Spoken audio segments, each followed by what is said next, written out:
스님께서 저술하신 행복이란 책을 읽으면서 마음 공부를 하고 있습니다.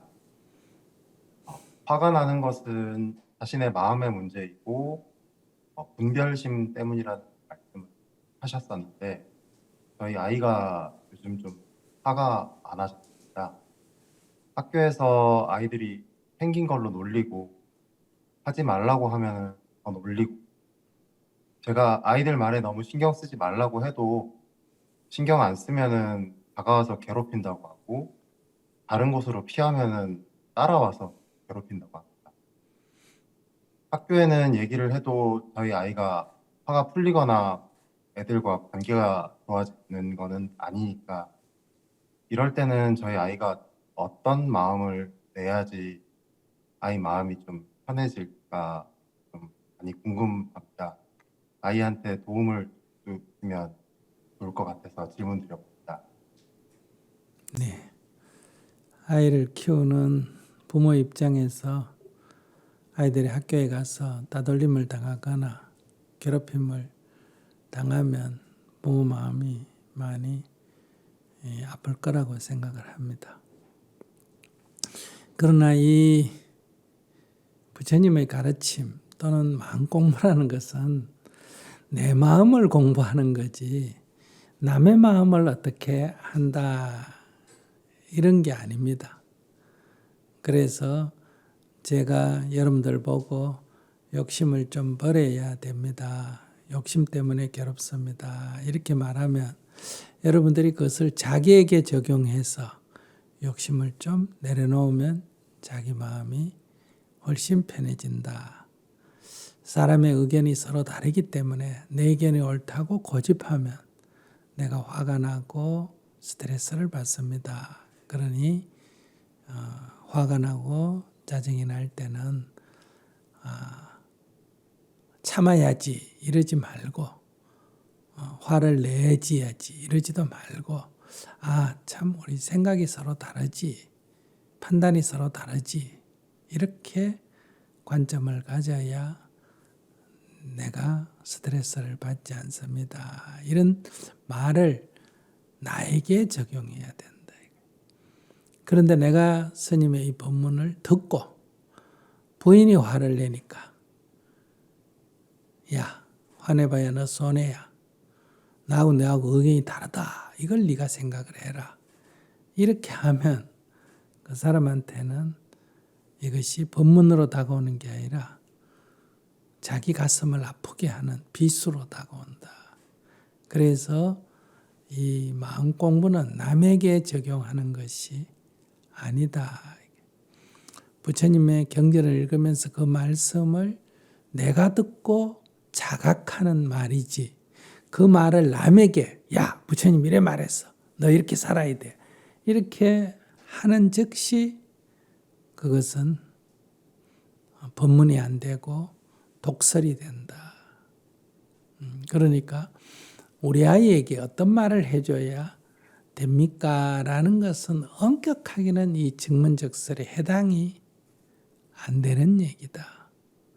왜냐하면 마음 공부라는 것은 남편이 어떻게 하든 아내가 어떻게 하든 자식이 어떻게 하든 세상이 어떻든 그런 상황에서 내가 어떻게 하면 괴로움 없이 행복하게 사느냐 하는 게 마음 공부지. 내가 아내한테 뭐라 그래가 아내가 변하고 자식한테 뭐라 그래 자식이 변하고 다른 사람한테 뭐라 그래 다른 사람이 변해서 내 마음이 편해지는 거는 그거는 세속적 방식이다. 내가 원하는 것을 이루어서 해결하는 방식이다. 그 마음 공부가 아니다. 그렇기 때문에 이거는 마음 공부에 해당이 안 되는 얘기. 우리 아이를 어떻게 바꾸면 되겠느냐 하는 얘기. 우리 마누라를 어떻게 바꾸겠냐. 우리 남편 어떻게 하면 술 안 먹게 만드느냐 하는 이런 얘기와 동일한 얘기다. 이런 얘기예요. 마음 공부라는 것은 이런 아이, 학교에 가서 따돌림을 당하는 아이를 보면 내가 가슴이 아프고 내가 스트레스를 받는데 이런 아이를 두고도 내가 가슴이 안 아프고 스트레스를 안 받는 방법. 이게 마음 공부다 이런 얘기예요. 그러니까 마음 공부 차원에서는 이게 질문이 합당한 질문이 아니다. 대화가 아니다. 먼저 이걸 말씀을 드리고요. 그러면 이런 아이, 학교에 가서 괴롭힘을 당하는 이런 아이를 보는 부모의 마음이 아픈데 이 내 아픈 마음을 어떻게 다스려야 되겠느냐. 거기에 첫째가 아이들이라는 거는 어리석은 사람들이에요. 그러니까 아이는 두 가지 특징이 있어요. 세상에 때묻지 않았다 하는 측면에서는 순수하다는 면이 있고 아무것도 모른다 하는 측면에서는 어리석은 특징을 가지고 있다.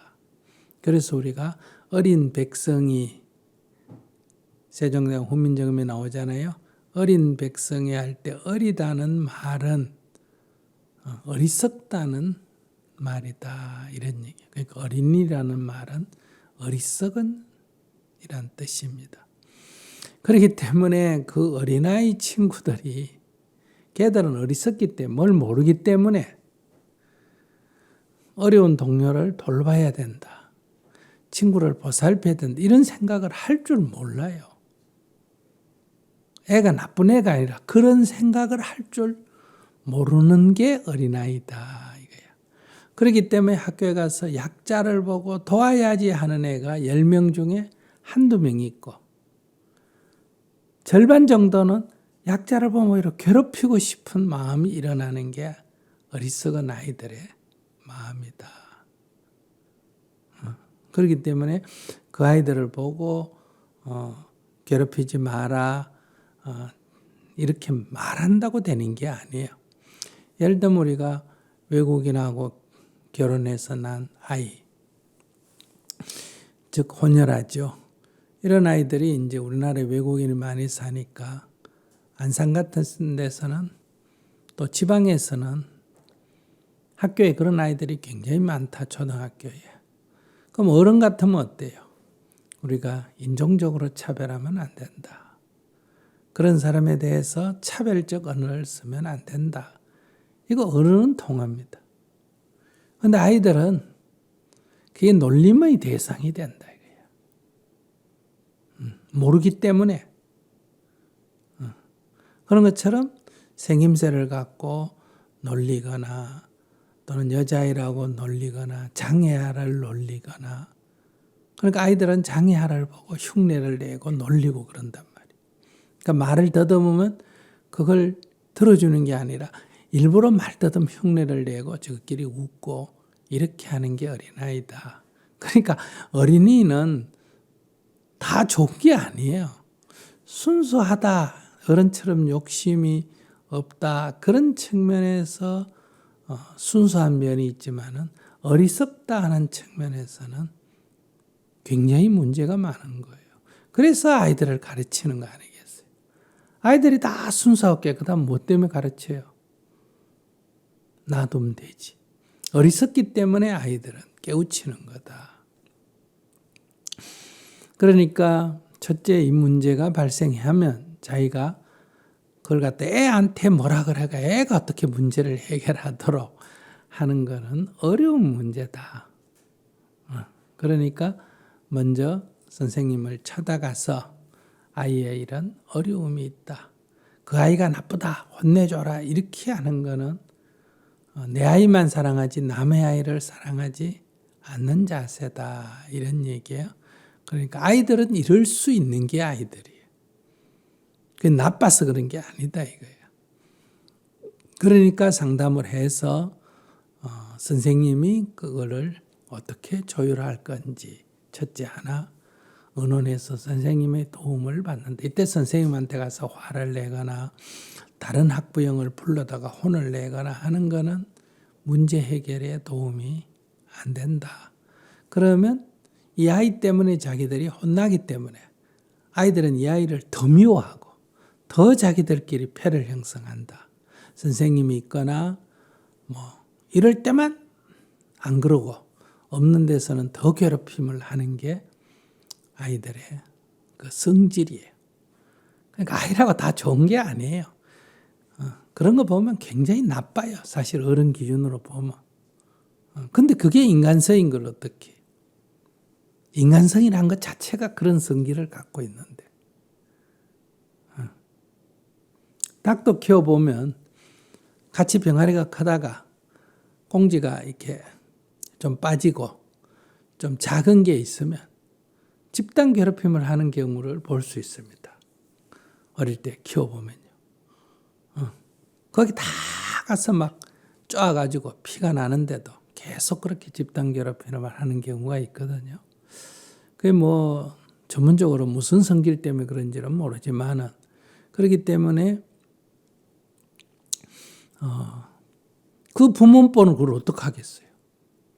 그 부모를 불러가 야단친다는 그 부모를 어떻게 부모가 애한테 야단치면 그때뿐이지 애들은 또 금방 잊어버리고 또 히히 하면서 또 그렇게 장난을 치기 때문에 그래서 그거를 야단친다고 해결되는 게 아니고 선생님이 아이들과 대화를 하면서 이럴 때 얼마나 타인이 고통을 받는지를 대화를 통해서 푸는 그런 이제 선생님의 도움을 얻고 선생님도 그런 전문 상담사가 아니다 보니까 그저 공부 가르칠 줄만 알지 그런 걸 또 전혀 모르는 선생님들이 많습니다. 그런데 여러분들 선생님을 또 너무 많이 의지하면 안 돼요. 요즘 선생님은 대부분 직업인이고 지식기술자고 이런 사람이 많지 이런 인간의 심리를 알아서 아이들을 보살피고 이런 경우가 많지가 않다. 또 그렇게 하는 아이들을 야단을 잘 안 치려고 그럽니다. 왜? 요즘은 조금만 야단치면 막 학부형들이 와가 또 난리를 피웁니다. 학교에 와가지고. 그러니까 이게 교육 현장이 굉장히 어려운 거예요. 그래도 일단 선생님의 상담을 하고 그 다음에 학교에 있는 전문 상담사가 그런 괴롭힘을 하는 아이들을 부드럽게 이렇게 하는 이런 조처가 하나 필요하다. 내가 스트레스 받는다고 이게 해결되는 게 아니다 이 말이에요. 우리 학교에 조금 문제가 있구나. 아이가 조금 어렵구나. 그러면 이 문제를 어떻게 해결하지? 학교 가서 선생님하고 먼저 의논을 해보자. 그 다음에 선생님이 조금 그 문제가 서투르면 상담 선생님하고 의논을 해보자. 이런 관점을 가질 때 내가 스트레스를 안 받는다. 이런 얘기. 두 번째, 그렇게 괴롭히는 아이들에게 첫째 문제지만은 우리 아이에게도 뭔가 그 아이들끼리 봤을 때는 뭔가 문제가 좀 있는 거예요. 자기들이 볼 때는. 마치 신체에 장애가 있듯이 정신적으로 뭔가 어떤 그런 게 있기 때문에 애들이 그 집단 괴롭힘을 하거든요.